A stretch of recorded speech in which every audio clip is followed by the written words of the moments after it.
Ladies and gentlemen, good day and welcome to Advanced Enzyme Technologies Limited Q3 and 9 months FY22 earnings conference call. As a reminder, all participant lines will be in the listen-only mode, and there will be an opportunity for you to ask questions after the presentation concludes. Should you need assistance during the conference call, please signal an operator by pressing star then 0 on your touchtone phone. Please note that this conference is being recorded. I now hand the conference over to Mr. Ronak Saraf from Advanced Enzyme Technologies Limited. Thank you, and over to you, sir. Good evening, everyone. Welcome to the Advanced Enzymes third quarter and 9 months 22 earnings conference call. I am Ronak Saraf, the Manager Investor Relations at Advanced Enzymes. I hope you all have received our financials, press release, and the presentations, which has been posted in the investor relations sections of our website.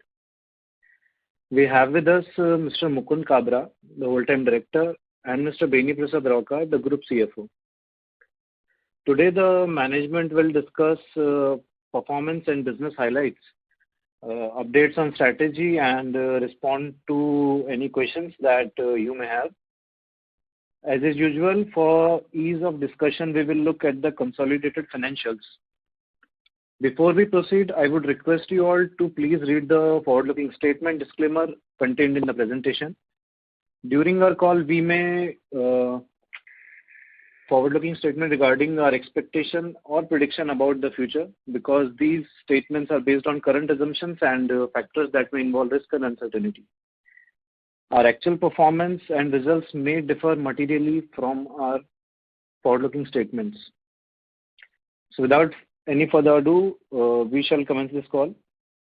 Over to you, Mr. Kabra.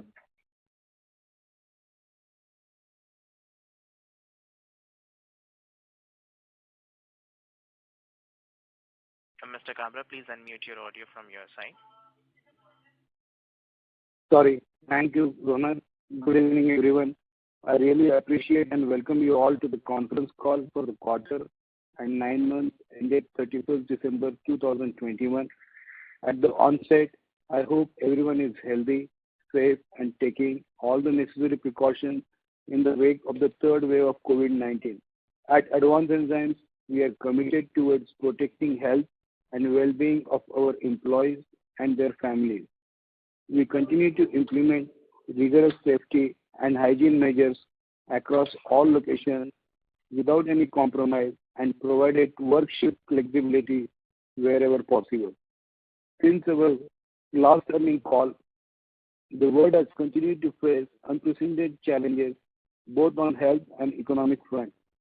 During the last quarter, our industry has faced multiple headwinds due to the logistics, raw material availability, and high prices, especially for the solvents, coal, etc. Most of the solvent prices are on all-time high. I believe the supply chain and logistic cost situation will continue to remain a challenge.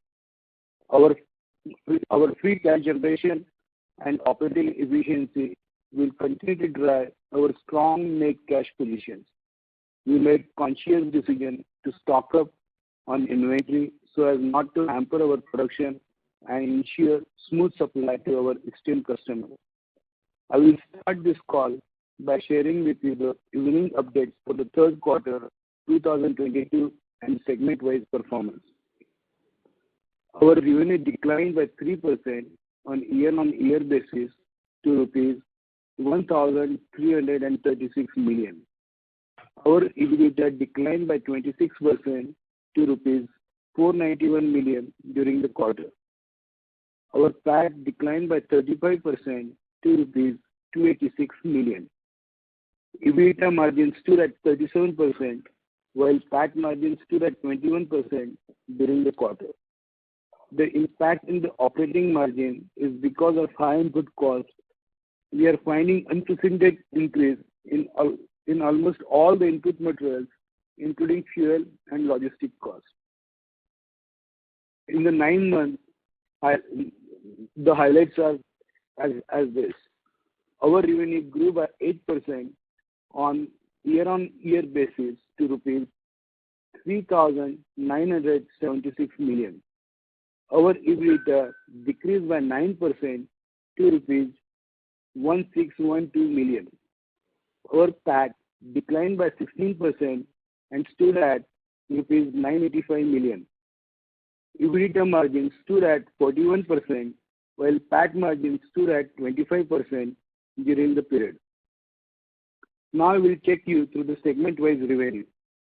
The human nutrition contributed 69%, animal nutrition contributed 10%, industrial bioprocessing contributed 12%, and specialized manufacturing contributed 9%. In the total revenue during the quarter as well as in the 9 months, the human nutrition segment degrew by 16% to rupees 918 million in quarter 3 financial year 22 as compared to rupees 1089 million in quarter 3 financial year 21 and remained flat on quarter-on-quarter basis.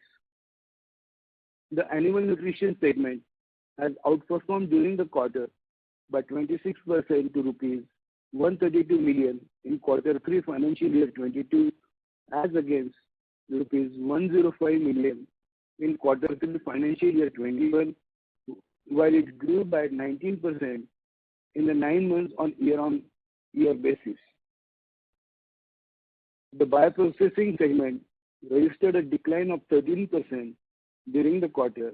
It stood at rupees 160 million in quarter 3 financial year 22 as compared to rupees 183 million in quarter 3 financial year 25% on quarter-on-quarter basis. In this segment, food business contributed 9% and stood at rupees 115 million, down 5% year-on-year basis, while the non-food business contributed 3% and stood at rupees 44 million, down 27% year-on-year basis during quarter 3 financial year 22. The food and non-food business grew by 35% and 36% respectively on quarter-on-quarter basis. The specialized manufacturing segment contributed rupees 125 million in quarter 3 financial year 22 as compared to rupees 97 million in quarter 2 financial year 22. It has registered a growth of 30% on quarter-on-quarter basis. Now I will talk about the geographical split of the revenues. The domestic sales contributed about 43% in the revenue from operation during quarter 3 financial year 22 as compared to 52% during quarter 3 financial year 21. Domestic sales underperformed by 20%. It stood at rupees 571 million in quarter 3 financial year 22 as compared to rupees 717 million in quarter 3 financial year 21, while it remained flat on quarter-on-quarter basis.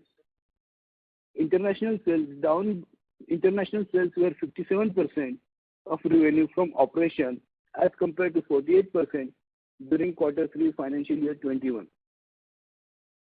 International sales amounting to rupees 764 million in quarter 3 financial year 22 as compared to rupees 660 million in quarter 3 financial year 21, a jump of 16%. The revenue grew by 4% in America, while it grew by 2% in Europe and strong 262% in Asia, ex-India. The rest of the world registered a growth of 86% on year-on-year basis. On quarter-on-quarter basis, the international sales grew by 13%. The revenue grew by 10% in America, 49% in Europe, and strong 934% in the rest of the world. The Asia ex-India declined by 17%. Now, I will now hand over the call to Raukaji, and he will walk you through the financials and key subsidiary numbers. Thank you. Thank you very much, Mukul. Good evening, everyone.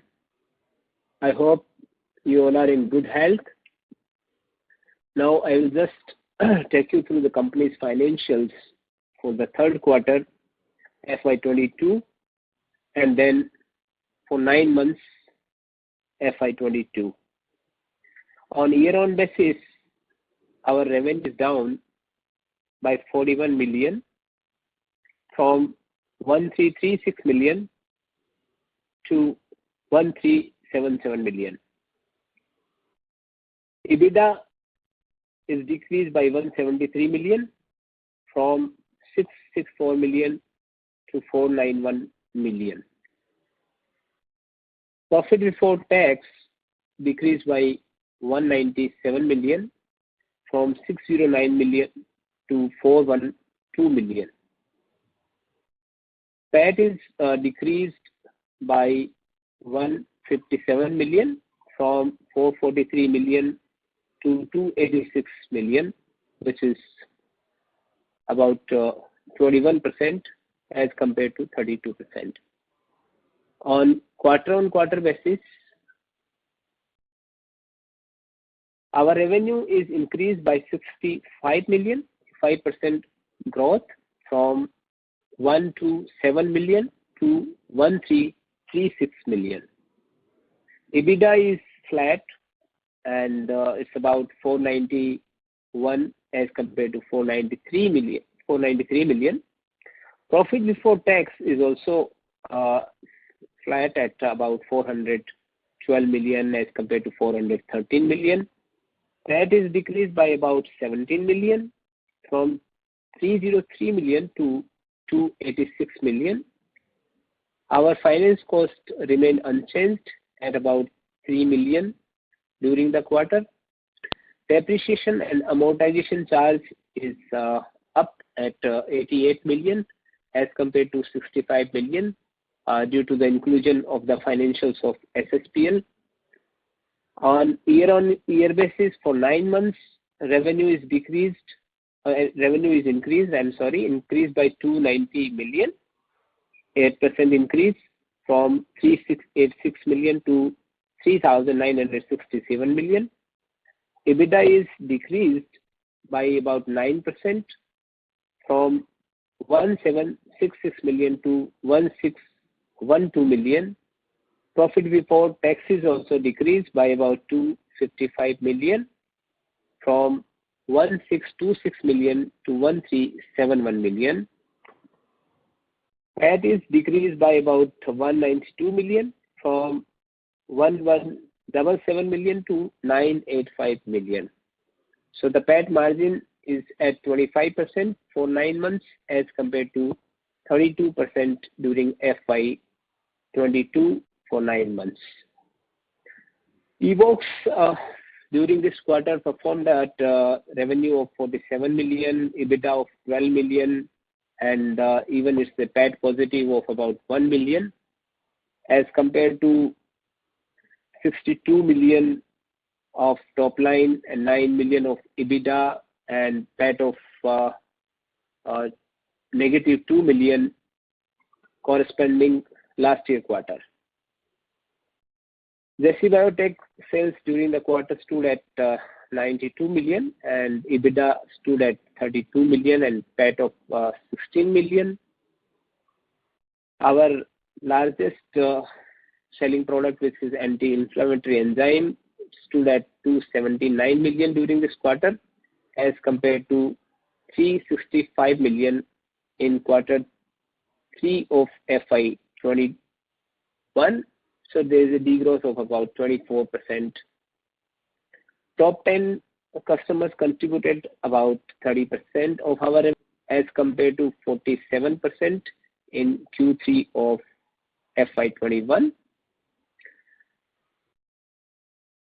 B2C sale is contributed about 1.55 million as compared to 1.54 million during the same period previous year. So this is all about the various highlights of our financials for the quarter as compared to quarter 2 and quarter 3 of last year and the 9 months. And now we open the session for question and answer, please. Thank you. Thank you very much. We will now begin the question and answer session. Anyone who wishes to ask a question may press star and 1 on their touchtone telephone. If you wish to remove yourself from the question queue, you may press star and 2. Participants are requested to use handsets while asking a question. Ladies and gentlemen, we will wait for a moment while the question queue assembles. Reminder to the participants, anyone who wishes to ask a question may press star and 1 at this time. The first question is from the line of Rohit Sinha from Sunidhi Securities. Please go ahead. Yeah, thank you for taking my question, sir. Benny sir, I think I hope you are well now. So, just a few things on the broader picture. Now, how in last quarter also we have indicated that inventory has piled up significantly.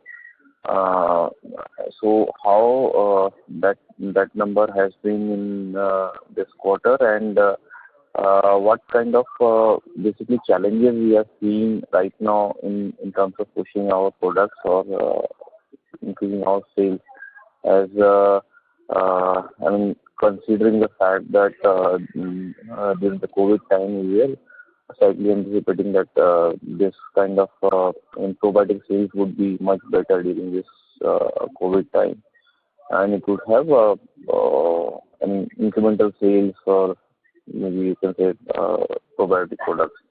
So how things are panning right now, and where we are actually facing major hurdle. Okay. Cool.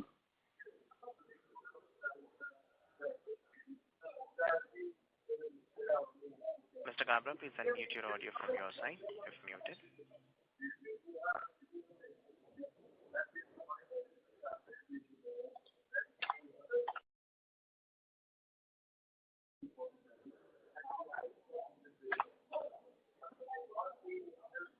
Mukund sir, we are not able to hear you, sir. So,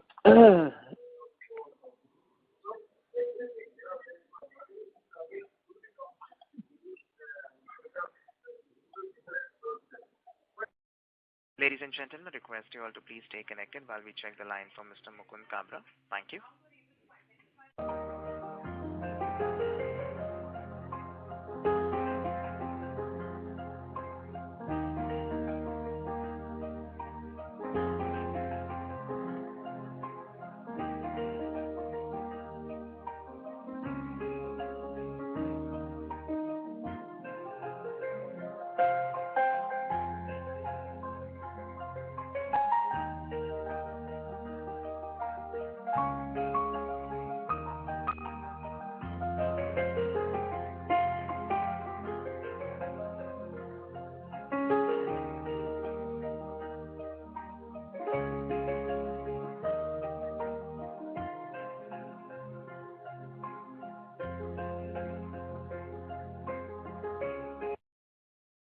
Ladies and gentlemen, thank you for patiently waiting. The line from Mr. Mukund Kabra is reconnected.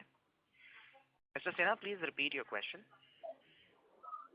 Yeah. So, sir, as I was saying that just wanted to understand what is the basic hurdle we are facing right now in terms of scaling our revenue, as we are, earlier as we are expecting that during this COVID time, there would be some incremental sales from the probiotic side going forward also. So where is the major concern for us, and when this thing look to be normalized going forward, and also how the inventory level right now is standing as of now? Okay. So Rohit, there are multiple questions. On the inventory level front, we are maintaining the same inventory what we had a quarter before, and we are keeping the same level, which is on a higher side. On the probiotic side, this year was a little bit on a lower, because some of the customers who had already bought too much of probiotics and piled up their inventories are really slow for this year. So the situation, and we are facing a lot of hurdles in terms of like logistics and the escalation in the cost. So logistics is playing role where like we are not able to really push the material, most of the material in the export market. Also, logistic is also like giving the higher raw material prices in many areas like coal and other etc. And even like in the some of the developments, for example, biocatalyst where you are like already developed the materials or the enzymes for the biocatalyst, but the logistic at their end is also not helping them to convert it into the new methods, right? So logistic is playing a real like spoiler out here.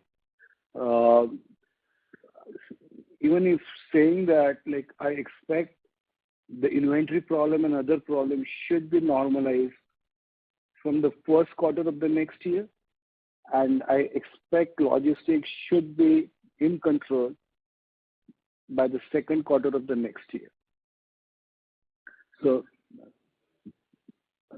my gut feeling is from the first quarter of the next year, we should start coming back onto the track. Okay, that's good. And secondly, on the pricing side, just wanted to understand how things are going on for us, as we have seen for other companies that input prices have gone up significantly, but simultaneously they have also passed on a lot of things to the customer, and that's the reason their top lines are higher by almost 30-40% on YoY basis. But obviously margins are also compressed, but still top line has been on the much higher side. So just wanted to know where we are standing, and is there any price increase pending for us going forward? It could reflect in maybe in 1-2 quarters. We are in a different industry, and at this point of time, we are really not thinking like to pass on the prices. In areas like where we can pass on, we already started working on it. The best way for us is like to increase the sales, and that's where the whole like focus is. Okay. So I mean, going forward, where we should see this margin profile, which has hit almost a 4-year low at this time. But obviously, I understand that a lot of things are there. But when these things get normalized, do we get back to that 44-45% kind of EBITDA level, or because of this SSPL inclusion, still that mark would be a bit away from us? I hope that we should be in a normal course. Our EBITDA should be between 40 to 48%. We should continue that. Right. So I don't see there is any reason why we shouldn't. And that would be achieved when our sales would be slightly improved, I guess. I mean, if that is flat kind of number, the margins would still remain on the lower side. So in order to push margin, our sales from here onwards also need to be on the higher side, correct? That is right. Okay. And just want to know your thoughts on going forward into newer products, if at all we are working on. As I mean, obviously we have been catering to a lot of pharma players as of now. So going forward, where our targeted area could be, and any thoughts on that? So we repeatedly talk about our targeted areas. All the research is driven into that direction. Particularly, like our focus areas are well defined. We are working on like a lot of work is being going into probiotics in their clinical trials. A lot of work is going on like on the nutraceutical side and their clinical side. A lot of new enzymes being developed for the food and which are under the pipelines. A lot of new developments and the new enzyme developments are going on in the biocatalyst area, and the different product formation and different presentation is going on in the animal nutrition side. So these are the focus areas, and all the R&D is being really focusing into all of these 5 different areas. So majorly, I mean, whatever the existing segments are, we are focusing more into expanding those segments moving forward, right? Yeah. Okay. So that's it from my side. I'll come back in. Thank you. Thank you. Thank you. The next question is from the line of Shikha Mehta from Equity Capital Advisors. Please go ahead. Good evening, sir. I just have a couple of questions. Could you tell us the increase in logistics cost quarter-on-quarter and year-on-year as a percentage? Yeah. And the same thing for raw materials as well? Yes, Shikha, will give some numbers to you as far as you are talking about only logistic cost increase, right? Right. Okay. So in the quarter 3, if we compare with the Q2, this is up about 4 million. Okay. And if we look at quarter 3 of this year with quarter 3 of last year, the increase is about 6 million. Okay. And for 9 months, the increase is about 11 million. So this is only, I'm talking about, the increase in the freight cost. Right. Yeah. And do you have a similar thing for raw material increase? Raw material increase, yes. So raw material increase in terms of, value, I can give you some numbers, about 11 million if I compare with Q3 to Q2, that is the increase. And if I compare with last year, then it is about 15 million. And for 9 months, the raw material price, because of the raw material price increase, the impact is about 19 million. All right. Also, I missed the opening remarks, so I'm not sure if you added this, but could you also... To interrupt you, I would request you to please increase the volume of your device or speak a little bit louder. Am I audible? Yeah, thank you. Yeah. So could you also give us the revenue, EBITDA and PAT numbers for all your subsidiaries? Which subsidiary you want? Evox Biotech. Evox. Okay.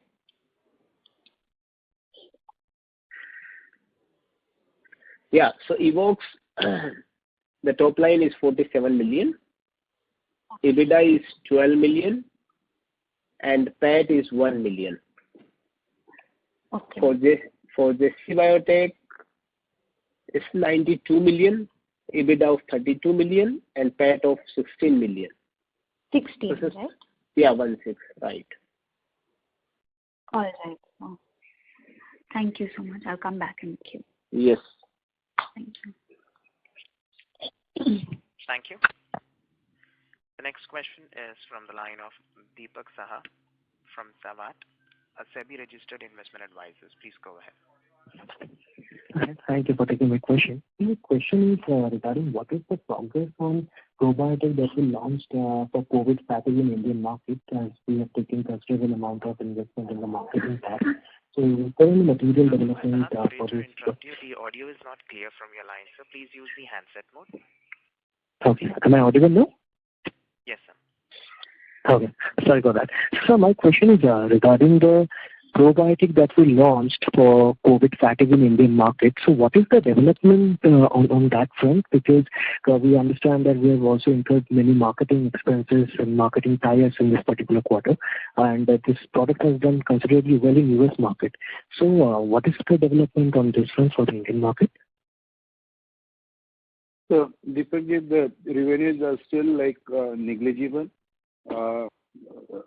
of the products which we are in the B2C segments in the Indian market in few lakhs, which is not really significant. We are still working. We are still new. And generally, like in the B2C segment, it takes long time. For example, in US also, our presence is there from last 7-8 years, and now the revenues are shaping up.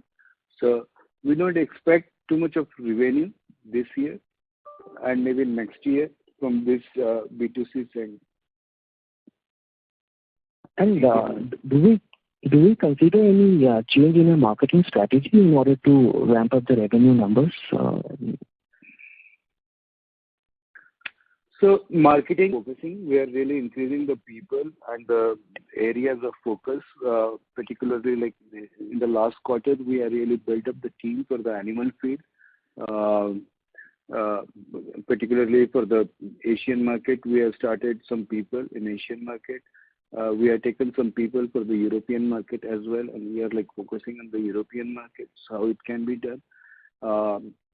Our focus is already there in the US market, and we are working certain tie-ups for the food into the US market, and how we can do it. Biocatalyst is a little bit slow. Most of the market is in India, but at this point of time, it's like all the logistic which is spoiling, where the new products are not being able to launch. But we are continuing our research and developing our product portfolio to get the things normalized, and then we can really go forward into those areas.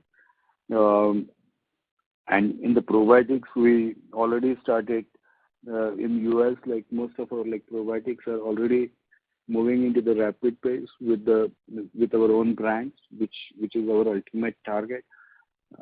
So we are moving into the right direction. It's a certain time lags which are there.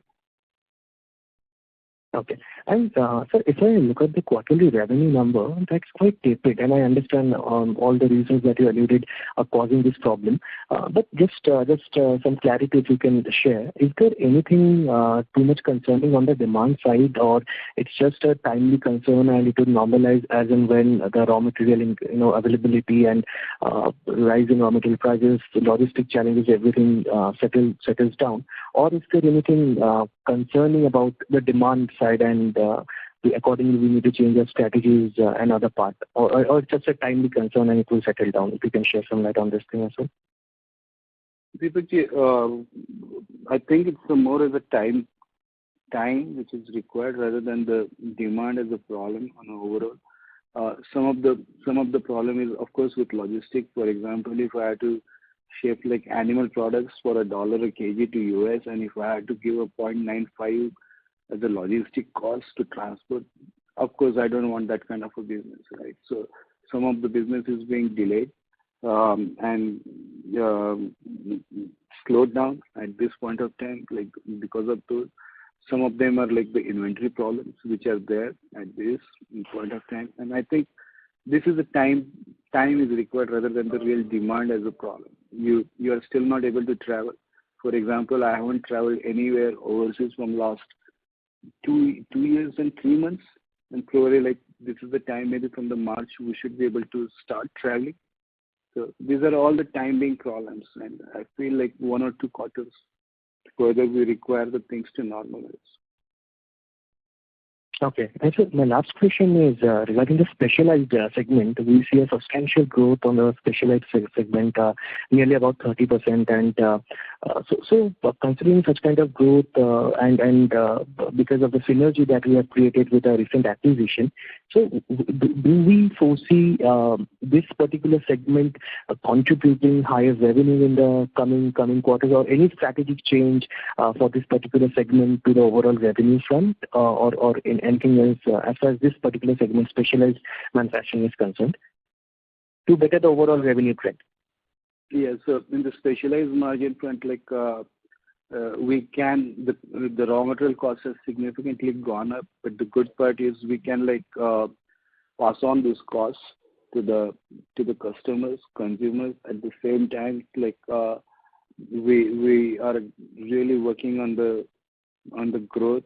Particularly, this specialized company, like which is Cytec, has done another joint venture in the African market for their products to be launched in the African areas, and maybe I think this will grow. we are on the target, whatever the revenue targets we anticipated before acquisition, and on the other fronts. There is somewhat like slowness on like converting our products into the new kind of a drug delivery kind of a products, and because of like little bit of slowness into the market and because of the travel problem, like we were like targeting like our food enzymes we can make into the different tablets and capsules and we can supply, but those areas are a little bit like on a slower, but rest of the things are at a good, and as such like this business is really growing. Okay. And all these situations we anticipate that they should normalize by first quarter of next year, right? It should start normalizing by the first quarter, and I think like 1 or 2 quarters more is needed particularly.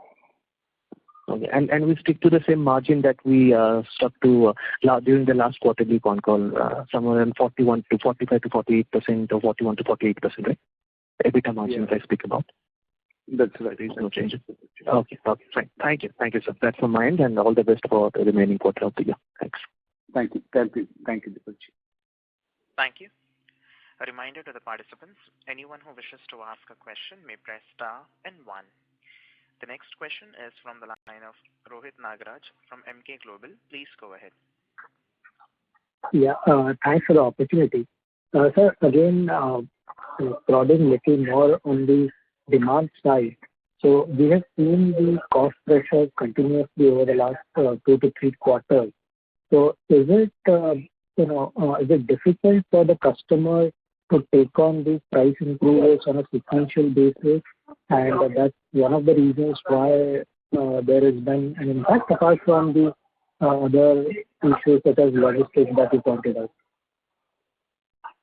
Rohit, I think like I'm not able to hear you. Can you please repeat? Yeah, sorry. Is it better, sir? There is some background voice. Background disturbance, yes. Is it better? Just a minute. Just a minute. Hello? Yeah. Yeah, is it better? Yes. Yeah. Yes, sir. Sir, in terms of the increase in input cost, so we have seen that in the last 2-3 quarters there has been continuous increase, and probably there is some resistance from the customers to absorb these costs, and that's the reason there has been an impact on our performance apart from the logistics cost that you mentioned, or challenges that you mentioned. Rohit, there are like always a product mix. That is also like one of the factors which is contributing to the higher raw material cost at this point of time. At the same time, in many areas, for example, like the anti-inflammatory areas and other areas, we command a significant market share, and that is not advisable to increase the cost when the competition is on the doorstep. So we consciously decided not to pass on the raw material cost, and whichever the areas we can pass on, we started doing it. But in our business, generally, we don't pass on, right? So we are working on it. The areas like nutraceutical, specialized business, we started passing on. Right. Got it. So just an allied question. So in such a case, when the demand is not met by us, is it that the overseas customers are taking the material from the local customers for the time being? I mean, just our assessment, or is there any substitute which is available? So if you really look at it, whatever our international business is, those we are keeping at the same level or increasing. Right? The problem which is coming up is more on the domestic front at this point of time, and some of the areas which we wanted to grow the market. Right? So these are the real challenges rather than the real export market, because we are like taking on all the logistic costs at this point of time. It is happening some of the margin, but still we are not losing the business. Right. So got it. So just a little bit on each of the segment, if you could just provide some indicative understanding. In the recent past across the segment, we have seen that human nutrition has come down, but other segments have done exceptionally well.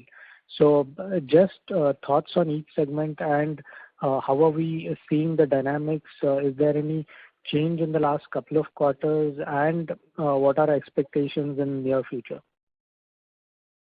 So I didn't say this is many things are quarter on quarter basis. We cannot really judge it whether this has gone up or gone down, because the business nature is not such that every month the same sale will be there for this. In some of the months, some product goes higher, in some of the months the other product goes up. Now, human is gone down to certain level because the contribution of new segment which is there as a SciTech, which is we categorize as a special business. Yeah. So, but Raukaji, you can give some more inputs on this.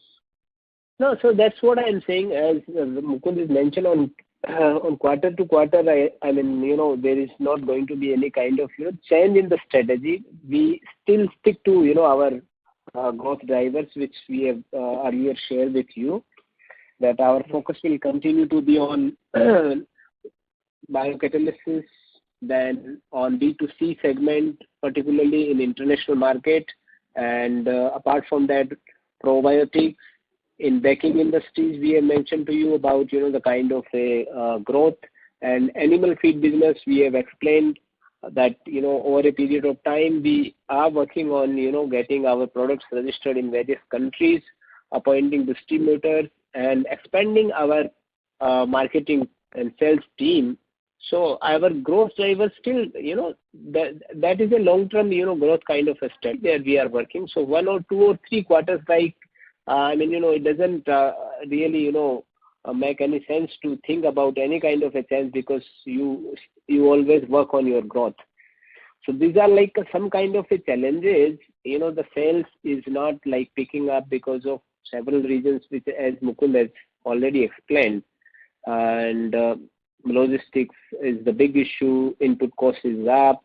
Then the market has in past accumulated a lot of inventory, so they are also liquidating their inventories. So for the timing, overall, the sale growth for us is slow in that sense. But as we look at our bifurcation of international or domestic market share, marketing sales, sorry. So the domestic market is down, but yes, international sale is going up. That shows that we always have been telling that our focus is more on the global market, because that is a big market.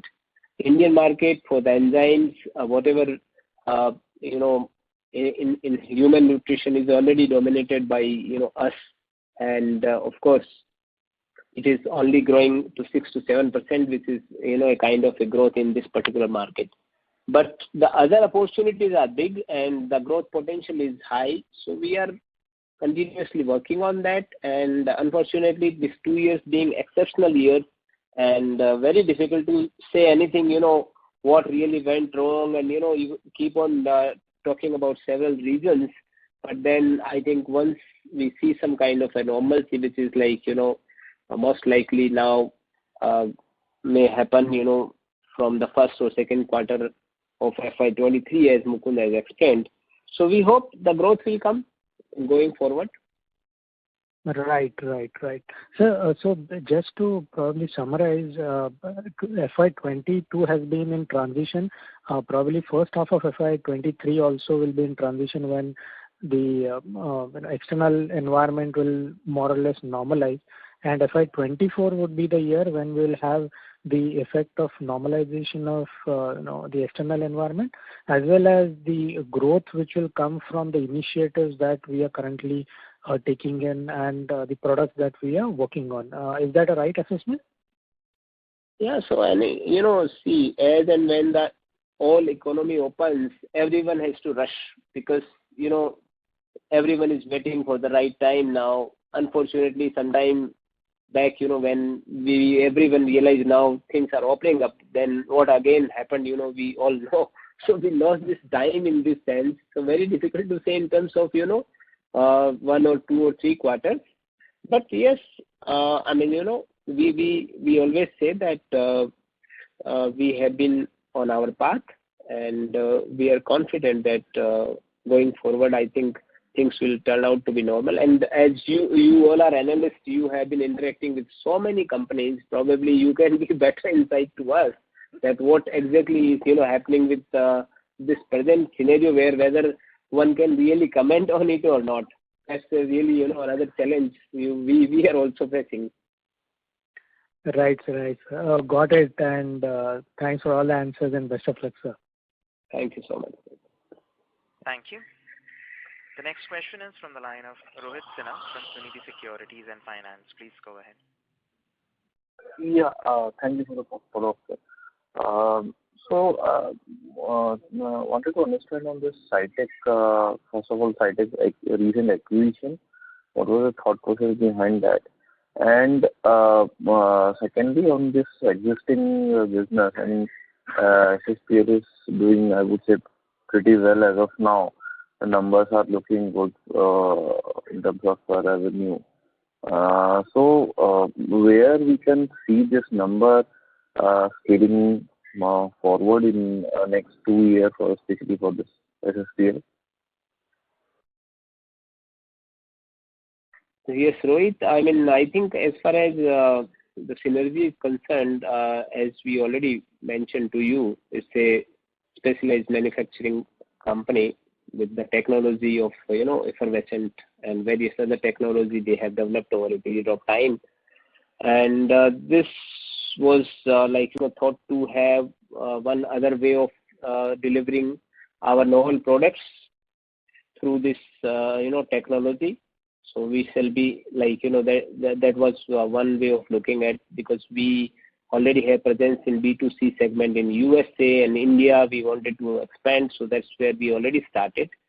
So it would be really helpful, and we can use this particular subsidiary company and their expertise and technology. And SSPL, how much they can grow, if I really look at my 9 months number of SSPL for this year and compare with the previous year, it is growing about 30%. And we are definitely, expanding that company. We are also investing some more money in capex. The company is now kind of a self-sustained company with a very low debt. So going forward again, this company, we will be expanding the manufacturing capacities and we should be in a position to grow by 25 to 30% as far as the SSPL is concerned. Okay. Fair enough. And sir, just maybe a wild thought, but is it that in order to expand SSPL, we are somehow restricting our growth in this human nutraceutical business, or they are going? No, those both are independent. Rather, SSPL, now as Mukund has already mentioned, that, one particular area of work where we have been, working with them, it's kind of, you can say slow down, because the overall, issues are different now in last 2 years. So you want to develop something new, but you have several other challenges, because industry is also somehow looking at just somehow to go with the flow. So nobody wants to take a new challenge in this last 2 years. That is what is our observation. So many more products which we have working on it, but now adoption of those products in a different forms by the industry is itself a challenge, because of several things in addition to the logistic. So I mean, that is independent. They have their own resources. It is kind of not at all a kind of blocking our growth. Yes, our growth is something which we have been working, and this year the particular growth number, whatever number, because you might be looking at whatever growth has happened, it is mainly contributed because of the number of SSPL, right? So the organic growth, particularly in this year, is tapered off because of COVID situation, and because of the inventory built up in the past by a couple of nutraceutical companies. So couple of reasons has really hampered the growth during this particular year. Okay. Okay. And sir, just some thought on that acquisition of SSPL in recently, what the small company which SSPL has acquired. Sorry? The recent filing which was there. Oh, yeah. So SSPL SSPL is going to contribute some stake in African companies, because that particular company is again into that, nutraceutical business, right? As Mukund has already explained.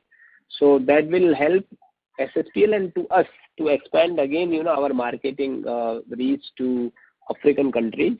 So they are based in Africa, and they will help us to, market the products of SSPL as well as of Advanced Enzymes, because that's where, we have been telling that, we are working on like several novel ideas of delivering our products.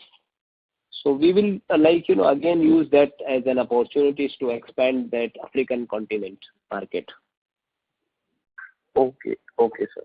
And any idea about the market size opportunity there for us? So for us, it is it's a big opportunity. That's what it is. But in terms of, if you will ask me numbers and all that, I think right now I won't be in a position to give you that number. Okay. No issue. That's all from my side. Thank you. Participants, to ask a question, you may press star and 1.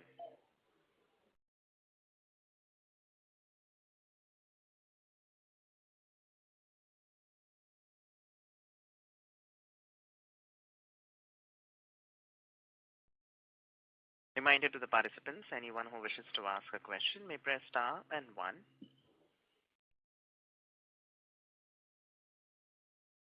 As there are no further questions from the participants, I would now like to hand the conference over to Mr. Ronak Saraf for closing comments.